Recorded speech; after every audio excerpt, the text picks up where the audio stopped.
Él es PhD en Estudios Empresariales de la Universidad de Barcelona y Master of Science en Economía y Empresa en la Universidad de Pompeu Fabra. Actualmente es profesor titular en el Departamento de Ciencias Matemáticas de la Universidad EAFIT, fundador del grupo RISE, Research in Spatial Economics, miembro del grupo Geographic Systems Analysis Lab de la Universidad de California, y profesor afiliado del Center of Geospatial Science de la Universidad de California, Riverside. Es miembro del Consejo de Redacción de International Regional Science Review y Computers Environment and Urban Systems y evaluador de propuestas para National Science Foundation y Netherlands Organization for Scientific Research. Ha participado en consultoría para instituciones como el Banco Mundial, el UNHABITAT, Banco Interamericano del Desarrollo, entre otros. Bienvenido. Hola, buenas tardes.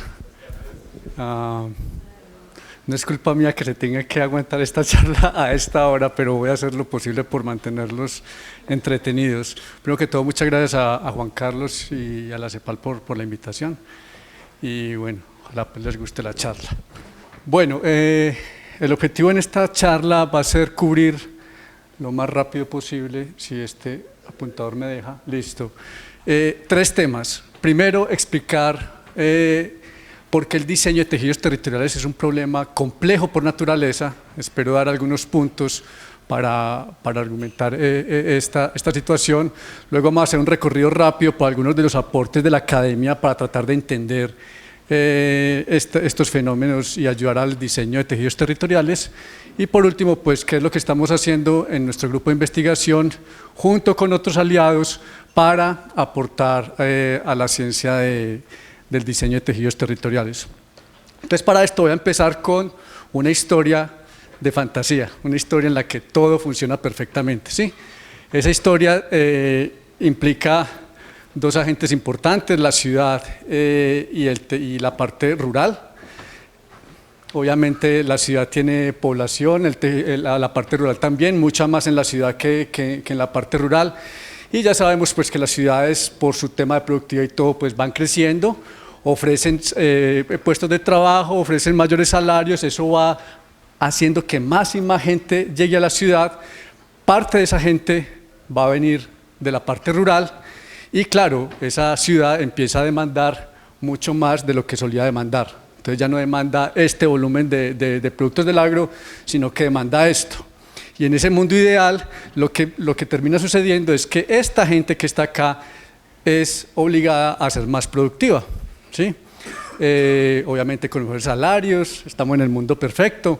Pero además esta ciudad no solamente empieza a demandar más de esto, sino más productos y servicios, lo cual obliga a que haya un reacomodamiento de la actividad productiva en la parte rural y empiecen a surgir otras actividades económicas, ¿sí? Y hasta ahí la historia perfecta. Pero resulta que para que esto funcione así, hay muchas cosas que tienen que funcionar perfectamente, ¿sí? Y dentro del grupo de investigación nos ocupamos de solamente 3 de esos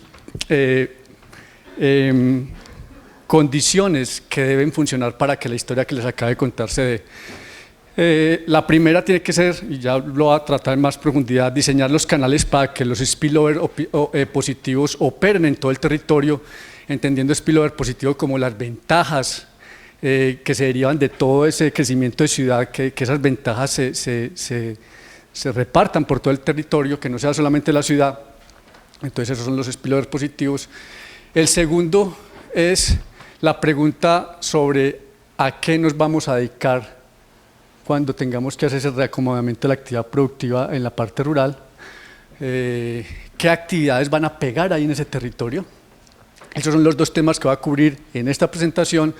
Y el tercero, que no lo alcanzo a cubrir acá, es cómo lograr que ese crecimiento de ciudad sea sostenible, ¿sí? Y respetuoso con el medio ambiente y todo eso. Eso es otro de los temas que trabajamos dentro del grupo de investigación con los aliados. Bueno, entonces, arranquemos con el primero, esos spillover, cómo lograr que este proceso que les comenté derive en beneficios tanto para la ciudad como para la parte rural. Y para eso me voy a remontar a los años 70. Ya van a ver por qué. En el 70 este profesor geógrafo Waldo Toepler postuló la primera ley de la geografía en la Universidad de California, en Santa Bárbara.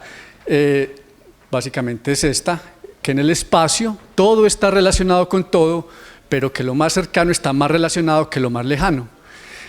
Paralelo a esta ley de la geografía que tuvo tanto impacto en investigaciones futuras y todavía lo tiene, paralelo a eso, al otro lado del mundo, en Bélgica, este economista, Jan Pelling, dedicado al estudio regional de la relación entre ciudades y la parte rural, etcétera.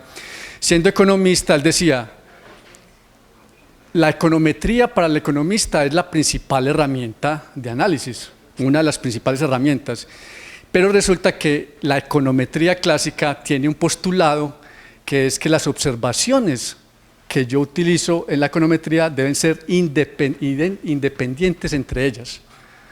¿Sí? Si esa restricción de independencia entre las observaciones que yo meto en un modelo econométrico no se cumple, lo que yo obtengo de ese análisis es totalmente sesgado. ¿Sí? Entonces él decía, si yo estoy dedicado a estudiar regiones, es imposible para mí satisfacer esa condición de independencia, porque resulta que hay un señor al otro lado del mundo, en California, que dice que en el espacio todo está relacionado con todo. Entonces, ¿qué hacer acá? Y resulta que la unión, ese tema geográfico junto con la necesidad de tener en cuenta estas dependencias espaciales, dio lugar a que luego en el... A ver, ¿qué pasó acá? Bueno, entonces íbamos en que Toepler en California, Jan Pelling en Bélgica, hablando de la ley de la geografía, el otro de los problemas con la econometría, y fue ahí donde más adelante aparece Luc Anselin, un belga que luego fue a hacer su doctorado en ciencia regional en Cornell, en Estados Unidos. Fue la persona que unió esos dos conceptos, ¿sí? Que básicamente lo que Luc Anselin logró fue incorporar en la econometría, que ya saben que es una de las herramientas más importantes para el análisis económico. Luc Anselin fue el que logró en el 88, la ciencia en ese entonces iba avanzando un poco más lento que ahora, obviamente, publica su tesis doctoral donde presenta a la comunidad científica la econometría espacial. O sea, ya resolvió el problema de que cuando estudiamos unidades espaciales, pues tengamos en cuenta esas relaciones entre las unidades, directas, indirectas e inducidas. Rápidamente, ¿cuál es el concepto de Luc? Supongamos que tenemos estas áreas, 1, 2, 3, 4, 5, un caso sencillo, están en una fila india, y claro, por la influencia de Toepler sobre la primera ley de la geografía, para Luc, el hecho de que dos áreas compartieran frontera ya era suficiente para que hubiera una relación bidireccional entre las dos áreas, ¿sí? Una simetría basada en la primera ley de la geografía, ¿sí? Entonces, básicamente 1 se relaciona con 2, 2 afecta a 1, 2 a 3, 3 a 2 y así sucesivamente. Esa simplificación de la realidad o esa abstracción de la relación entre las áreas hacía que, y no voy a entrar en detalle, pero en esta matriz de varianzas y covarianzas lo que implicaba era que si yo hacía un shock, una política en esta área, ¿sí? Pues no solamente tenía efecto multiplicativo sobre esa área, sino que todo el sistema mágicamente terminaba siendo afectado, ¿sí? Pero siguiendo la ley de la geografía, entre más lejos, menos efecto. Pero noten la simetría que hay en la forma como el efecto se iba dispersando en el espacio. Totalmente simétrico. Tan simétrico que incluso la relación entre 1 y 3, punto 14, era la misma que entre 3 y 5, punto 14, solo por el hecho de que estaban en la misma orden de continuidad, ¿cierto? Entonces, es un intento que la econometría espacial todavía se sigue usando, pero es una sobresimplificación de la realidad, ¿sí? Porque ya sabemos que esos spillovers no se dan bidireccionalmente por arte de magia. Ahora, más recientemente, este geógrafo y planeador urbano Michael Batty dice que la historia no es tan sencilla, que el hecho de que yo sea vecino de otro no es suficiente para que nos beneficiemos mutuamente. Entonces, en su nueva ciencia de ciudades, explica algo que les voy a explicar acá muy rápidamente en este gráfico, o en esta serie, en este ejercicio. Supongamos que tenemos 5 áreas, una ciudad central, 2 municipios o 2 pueblos al occidente y 2 al oriente. Entonces ya sabemos que en el caso pues, que veníamos tratando, el hecho de que compartieran frontera ya hacían que fueran spillovers en ambos sentidos. Entonces empecemos con la situación ideal en la que si uno es vecino de 2, pues la relación de bidireccionalidad se da automáticamente. Vamos a poner un valor a cada uno de esos nodos y vamos a hacer un ejercicio de iteración muy sencillo. En la primera iteración vamos a coger cada nodo y vamos a actualizar el valor que tiene el nodo con el promedio, sacando el promedio de los valores de las áreas que tocan al nodo. Por ejemplo, el nodo 1 está conectado con 5, 4, 2 y 3 y con el mismo 1. Entonces yo actualizo ese valor con el promedio de estos 5 valores y me da un 46. Sencillo el ejercicio. Promedio los valores de los vecinos que por las direcciones me están afectando, miren, 5 afecta a 1, 4 a 1, etcétera, más el mismo valor propio de 90 y me da 46. Si yo fuera a hacer el ejercicio con 2, a 2 ¿quién lo afecta? El 1 por acá y el 3 por acá, por lo tanto promedio el 10 de este nodo, el 90 de este y el 20 y me da 40. Entonces en la primera iteración tengo esta matriz. En la segunda iteración tengo esta matriz y después de 8 iteraciones todo el sistema converge. ¿Qué pasa cuando yo empiezo a quitarle links a esa matriz? Este es el ejemplo que les acabo de mostrar, ¿sí? Miren supongamos que esta es una situación en la que estos 2 municipios solamente se encargan de darle a esta ciudad, pero no hay ese sistema de feedback que permita que haya algo de aquí hacia este lado. Pues incluso después de 20 iteraciones el sistema no ha convergido y los municipios del oriente están rezagados, ¿sí? Entonces digamos que vamos a tratar de solucionar esto y vamos a decir, bueno, vamos a conectar esta red mejor, pero no tengo todos los recursos para conectarla completamente. ¿Dónde pongo el link? Entonces supongamos que lo pusimos acá, conectando 1 con 3. Pues obtengo la convergencia a 51, todos en 51, solamente con 2 iteraciones más que en el caso original. Creo que fue un buen negocio en ese caso. Si nosotros hubiéramos puesto el link acá conectando 1 con 2, después de 10 iteraciones, el sistema todavía no ha convergido y los municipios del oriente están rezagados. Espero haber sido claro con el ejemplo, pero básicamente lo que quiere decir esto es que cada hebra dentro de ese tejido territorial tiene un impacto sobre todo el sistema, ¿sí? Pero dado un entorno de recursos limitados es posible determinar qué hebras priorizar para reconstruir un tejido territorial, ¿sí? Todo esto lo trabajamos bajo escenarios de escasez de recursos, hay que seleccionar dónde intervenir, no podemos hacerlo en todas partes, hay que ser selectivos. Eso es el primer punto que quería cubrir. Ahora, ¿qué hacemos con el reacomodamiento de la actividad industrial? Y aquí me voy a volver a retomar otra vez la historia. Esa es una pregunta que ha estado en la literatura hace muchos años. Yo solamente cogí esas partes de la literatura que me convienen para que la historia quede bonita, ¿cierto? Entonces, en la literatura ese concepto se llama capacidad de absorción de un territorio. O sea, que yo ponga una actividad económica en el territorio y esa actividad pegue ahí, ¿sí? Depende de la capacidad de absorción de esa nueva tecnología en el territorio. En los 60 y algo, mediados de los 60, se creía que todo dependía de tener ahí, en ese territorio, el recurso humano necesario para que la actividad prosperara, ¿sí? Pero luego se dieron cuenta que si eso fuera verdad, entonces yo me traigo 5 ingenieros del Silicon Valley, los pongo allá en Cartama y espero unos cuantos añitos a que ya tenga un Silicon Valley allá, ¿cierto? De la magia. Lo cual no es así, ¿sí? No solamente el tener el recurso humano capacitado en la zona que yo quiero intervenir es suficiente. Luego, más adelante, y estamos hablando de papers en American Economic Review, más adelante se determina que no solamente es capital humano, sino que hay un conjunto innumerable, incontable de características locales que es lo que puede hacer la diferencia entre en el hecho de que una actividad pegue o no pegue en un territorio.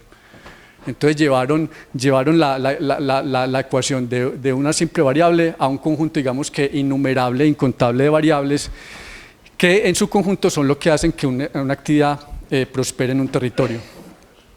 Un aporte importantísimo a esta discusión lo dieron estos dos personajes, Ricardo Hausmann, economista, y César Hidalgo, físico, ambos en la Universidad de Harvard. ¿Por qué fue el aporte importante? Porque van a ver que ellos no solamente tratan de resolver la pregunta, sino de dar respuesta a sobre, listos, entonces, ¿qué pega en este territorio? Permite tratar de responder esa pregunta, ya les voy a explicar cómo. Básicamente la teoría se llama la teoría de la complejidad económica.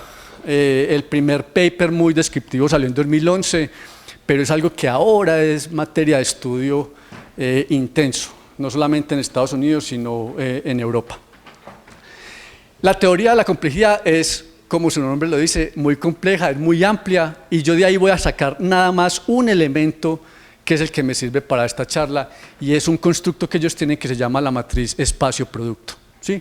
Ellos cogieron información, es la Universidad de Harvard, de exportaciones de todos los países del mundo. ¿Sí? Entonces tenían de cada país qué exportaban, qué productos exportaban, y como la capacidad, la relative competitive advantage de cada país con respecto para ese producto. Entonces, ¿qué pasa? En la matriz insumo-producto ellos tienen, cada nodo de esa matriz, de ese grafo, es una industria, supremamente desagregada porque vean la cantidad de nodos que hay, ¿sí? Es muy desagregada, muchos nodos. Un link uniendo dos nodos, ¿qué quiere decir? Quiere decir que a la luz de toda la información que ellos tenían de exportaciones de todo el mundo, resulta que los países que solían exportar este producto también suelen exportar este otro producto. Eso es lo que hace un link dentro de este product space, ¿sí? Eso se llama la coproducción. El país que produce esto suele producir esto. Ellos, luego lo demuestran matemáticamente, dicen, vea, las capacidades son incontables, las capacidades que uno necesita para producir algo son incontables y de muchos tipos. Pero, ¿qué pasa? El hecho de que estos dos productos suelan ser producidos por los mismos países y juntos, quiere decir que esos dos productos seguramente comparten de ese vector de capacidades, de condiciones que yo necesito para producirlo, deben compartir muchos elementos. ¿Sí? Porque, ya les voy a decir por qué. Bueno, y está la complejidad, o sea, cada uno de esos tiene una complejidad. ¿Cómo se mide esa complejidad? La complejidad es una función de la ubicuidad y de la diversidad, o sea, si un país, la complejidad de un producto es, si el producto como tal se produce en muy pocos países, ojo a esto, si el producto se produce en muy pocos países y resulta que los países que producen esos productos son muy diversos en cuanto al tipo de productos que producen, ese bien es complejo. ¿Sí? Entonces, ¿quiénes desarrollan satélites? ¿Cierto? Pocos países, ¿sí? Y esos países que los producen suelen producir muchos bienes además, ¿cierto?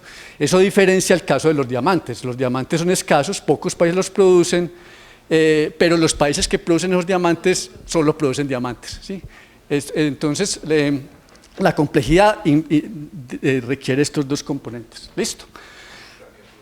Entonces, ellos que encontraron que resulta que aquellos países que producen bienes más complejos son precisamente los que más GDP per cápita alcanzan, ¿sí? Y esta es la relación que tienen, súper obvia. Otra ventaja es que yo tengo el product space y como yo soy un país o una región, sé qué productos produzco y qué exporto, uno puede ubicar una región dentro del Product Space, ¿sí?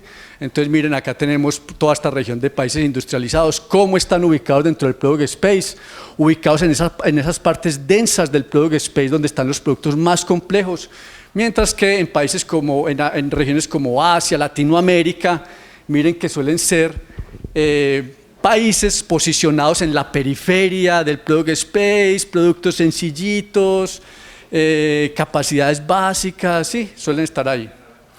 Ya vamos a hablar de eso muy pronto. Miren a Colombia en el Product Space. Recuerden que cada nodo son industrias, los nodos coloreados son industrias donde Colombia tiene representación, ¿sí?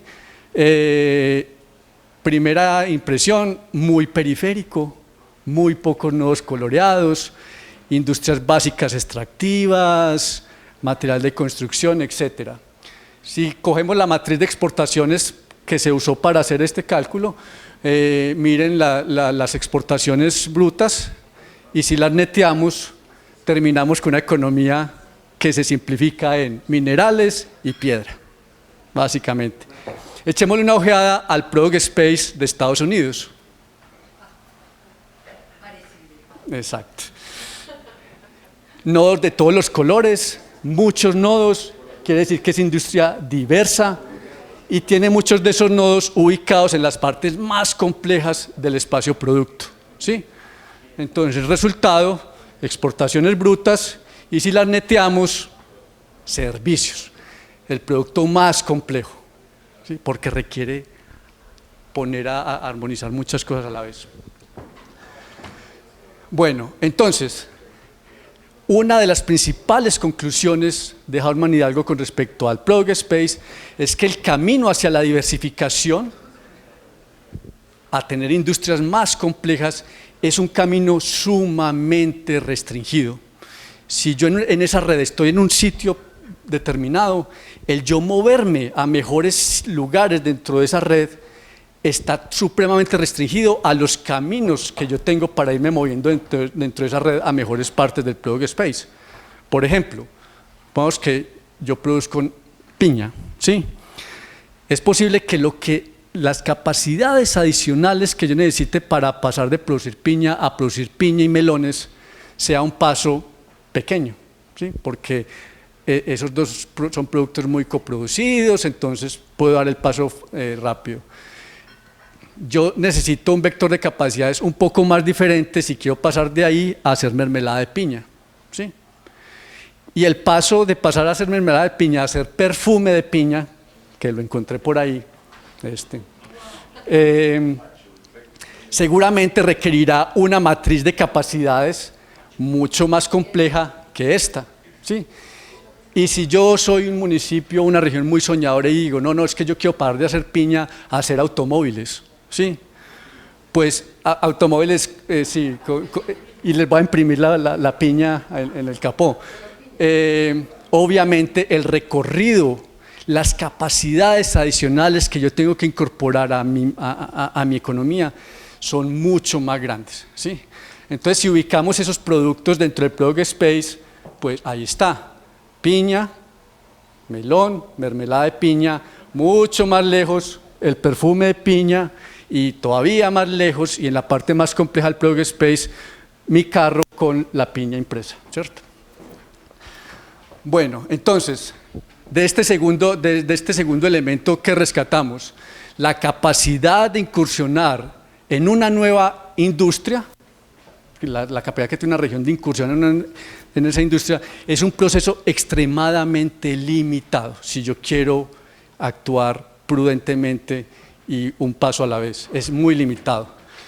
Y consiste en la incorporación gradual de nuevas capacidades que, unidas a las ya existentes, permita incorporar nuevas industrias a la región, ¿sí? Tengo que partir del punto donde estoy y luego ¿qué agrego poco a poco para irme moviendo paulatinamente a mejores lugares del Product Space? Entonces tenemos la geografía, ya les conté la historia, y la parte del Product Space, la industria, las relaciones, etc. Sí. Perdóname, es que aprovecho para preguntar, cuando utilizas la expresión limitado, ¿lo dices porque ex post son poquitos los que transitan? O, ¿por qué? Estoy Sí. en Corea. O Malasia. Estas posiciones de los países en el Product Space, hay una serie de tiempo larguísima sobre cómo los países se van moviendo poco a poco. Y lo que encuentran es que los que se mueven a nodos cercanos, ¿cierto? Y los que lo hacen muy bien empiezan a saltar paulatinamente a nodos cercanos, pero cada vez más complejos, cada vez más complejos. ¿Sí? Lo que es muy difícil encontrar es un país que estaba en un nodo y de un momento a otro brinca a un nodo lejano. ¿Sí? Puede que los haya, pero no es como, es una apuesta muy riesgosa. ¿Sí? Bueno, entonces, ¿qué hacemos en RISE con estos dos elementos? ¿Sí? Que hasta el momento son teorías, digamos que separadas, la parte del espacio y la parte del Product Space. Pues las unimos para diseñar, bueno, y esta parte, tengo que dar acá los agradecimientos, toda esta investigación es con fondos de, digamos que es el Colciencias de Inglaterra, el RCUK, esta más otras investigaciones hacen parte de este proyecto que nos financian, son 7 millones de libras esterlinas para investigar sobre estos temas, y el Banco Mundial. Y el artículo, este modelo que les voy a mostrar es el que estamos terminando, eso todavía no ha sido publicado, entre nosotros, la Universidad de California y la Universidad de Texas en Austin. Este es el modelo, no se los voy a explicar, pero básicamente tiene dos elementos claves. ¿Sí? El primer elemento es, yo tengo que capitalizar. Recuerden que todo esto es sobre diseño de tejidos, ¿sí? Entonces me voy a buscar cómo me uno yo con la rural, qué municipios unir, etcétera. Y entonces este modelo tiene en cuenta, primero, capitalizar lo que ya tengo. Ya les voy a explicar qué quiere decir eso, pero primero que todo, yo capitalizo lo que tengo a la mano. Y el segundo componente de ese modelo es maximizar la probabilidad de que si yo cojo una industria de una parte de mi región y otra industria dentro de mi misma región, maximiza la probabilidad de que la unión de esas dos me permita brincar a un nodo más complejo de los que yo estoy parado en este momento. Eso es básicamente. Y les voy a explicar esto con un ejemplo muy sencillo. Supongamos que este es el Product Space, 4 nodos. ¿Sí? Y en el Product Space existe vasos de vidrio, vegetales, frutas y mermeladas. ¿Sí? Bueno, y esta es mi geografía.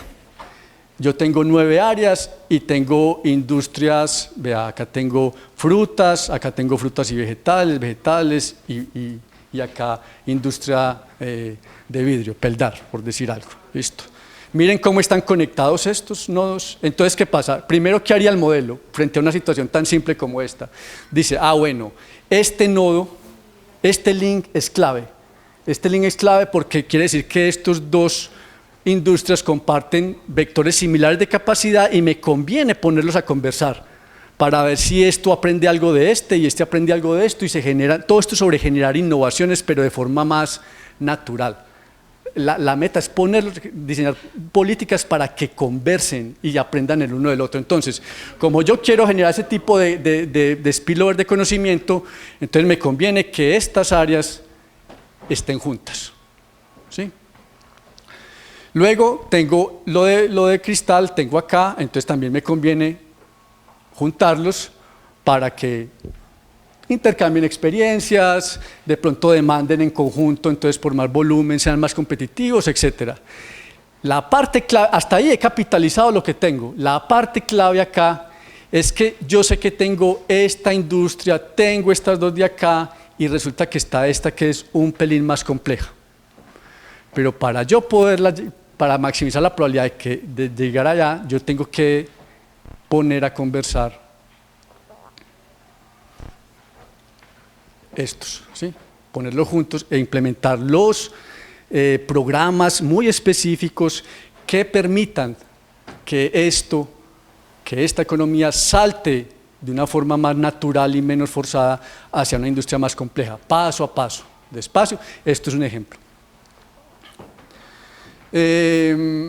Bueno, estos son unos primeros resultados que tenemos para Colombia, nada que comentar por el momento porque son muy preliminares, pero lo importante acá, lo que nos llevamos es qué estamos tratando de armar. Nosotros, ¿cómo decimos llamarlo? Ecosistemas. Un ecosistema, la definición biológica de un ecosistema es donde habitan especies de diferente tipo por una forma armónica, unas se ayudan con otras, todo funciona en equilibrio, por eso decidimos llamarlo el modelo P.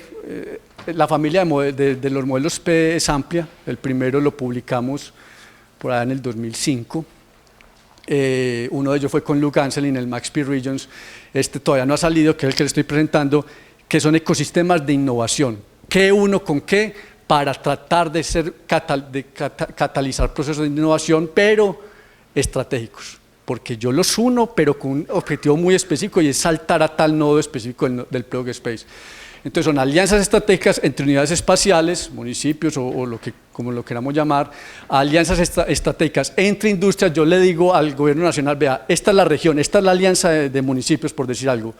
No solamente le decimos eso, le decimos, y dentro de esa región, estas son las industrias sobre las cuales usted debería poner atención. Y también poner atención para alcanzar estas otras industrias que todavía no existen en ese territorio. Eso es más o menos las tres respuestas que queremos dar con el modelo. Pero resulta que los tejidos territoriales son dinámicos. Una vez yo obtengo una industria, se me abre un horizonte de posibilidades para dar otro brinco a otra industria más compleja. Entonces, acá citando analogías que propone Harman Hidalgo, supongamos que el Plug Space, ¿cierto? Yo tengo acá mis industrias, eso es lo mismo más o menos para entenderlo mejor que si el Plug Space fuera un bosque, árboles, ¿sí? Es el Plug Space. Y mis industrias son unos micos que en este momento están parados en un conjunto de árboles. La meta es cómo poner a brincar esos micos a árboles con mejores frutos, ¿sí? Entonces, ahí tenemos dos estrategias. Lo primero es dejar que esos micos brinquen tranquilamente y sin mucha restricción. Básicamente, yo diseño mi estructura territorial, espero que esos procesos de innovación, pues ayuda a que el proceso de innovación se genere y maximizo la probabilidad de que ese mico brinque por su propia cuenta al siguiente árbol, ¿sí? Entonces hago esto, me brincan. En ese momento yo tengo que volver a correr mi modelo para mirar qué nuevos vínculos estratégicos tengo que hacer en territorio para pasar al siguiente paso, ¿sí? Por eso digo que son dinámicos. Esas regiones tienen que ir cambiando en la medida en que se van logrando metas a mediano y corto plazo. Yo corro ese modelo, apenas logre uno de esos objetivos vuelvo y lo corro y esos micos empiezan a brincar. Recuerden que siempre empujamos a los micos a árboles más fructíferos, más complejos, por decirlo así. Esa es la estrategia número uno. Pero hay otra estrategia que es ponerle un caramelo al mico, ¿sí? Entonces resulta que en ese bosque hay unos árboles que son naranjales. El que lo entendió, como dice Jesús, ¿cierto? Sí. Entonces yo tengo unos naranjales y yo a como de lugar tengo que lograr que los micos lleguen a esos palos de naranja. ¿Ah? Entonces, ¿qué pasa? Todo esto es muy matemático, pero así se entiende más fácil. Pero básicamente con topología de redes yo puedo determinar cuáles son los árboles en todo este bosque que generan la menor resistencia para llegar a estos objetivos. Entonces ya para mi modelo, ya los nodos target, los nodos hacia los que quiero brincar, no es cualquiera, es aquel nodo que además de ser más complejo, haga parte de ese subconjunto de árboles que me llevarán a esos naranjales. Entonces yo empiezo a arriar esos micos hasta los naranjales, ¿cierto? La gran pregunta acá es, bueno, algo que estamos muy interesados en contestar rápidamente, bueno, esto lo tenemos que contestar antes de junio del año entrante, es ¿cuál de los dos escenarios es, o sea, vamos a comparar el escenario de menor resistencia donde los micos brincan tranquilamente sin ponerles allá, sin arriarlos hacia los naranjales o el restringido?